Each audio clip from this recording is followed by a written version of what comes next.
Izcilā gleznotāja Ģedarta Eliasa brāļa meita Maija Eliasa savu bērnību pavadīja mākslas pasaulē.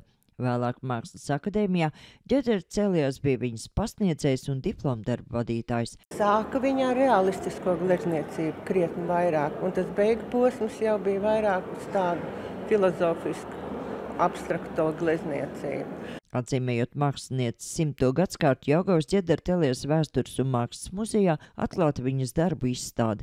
Līdzīgi kā Ģedarta Eliasa, arī Maijas Eliasas darbos bieži redzamas dzimtās Zemgales lauku ainavas un klusās dabas. Maija Eliasa strādājusi arī visos stāju glezniecības žanros un gleznojusi portretus, tostarp arī savu dēlu.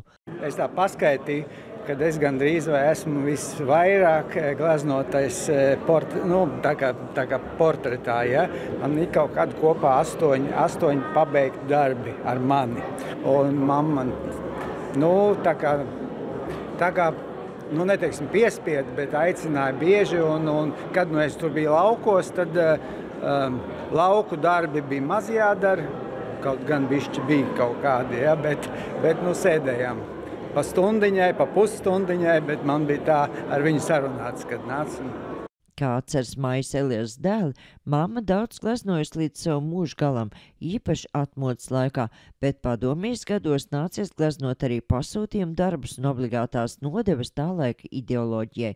Izstādē gan nesot nevienu šādu darbu. Šī izstāde ir nozīmīga arī ar to, ka viņa parāda un iezīmē atkal to līniju, cik stiprs pedagogs ir bijis savā laikā Ģedarts Elias, kura portrets mums, Maijas portrets mums ir aiz muguras, jo mēs runājam daudz un visi zina, ka Purvītis ir purvītēna un purvīšu skola, bet tikpat spēcīgi.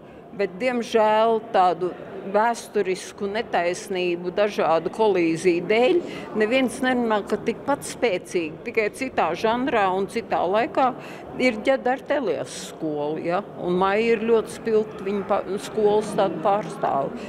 Līdzās vērienīgajai gleznu izstādē Maija Eliasa 100 izdot arī Ingrīdas Burānas sarakstītā grāmata, kas stāsta par būtiskākajām epizodēm Maijas Eliasas dzīvē, vienlaikus ieskicējot tās nozīmīgumu mākslā. Patīkam, bet kā jau es teicu iesākumā, kad šeit man patīk daudz labāk uzturēties. Grāmata tomēr ir grāmata, tas ir dokuments, un viņš varbūt saglabāsies ilgi, ja? Izstāde Maija Eliasa 100 Jelgavas Ģedarta Eliasa vēstures un mākslas muzejā būs apskatām līdz 16. februārim. Turpat arī iegādājama grāmata. Sandra Leitāne, Andris Pāns, RTV.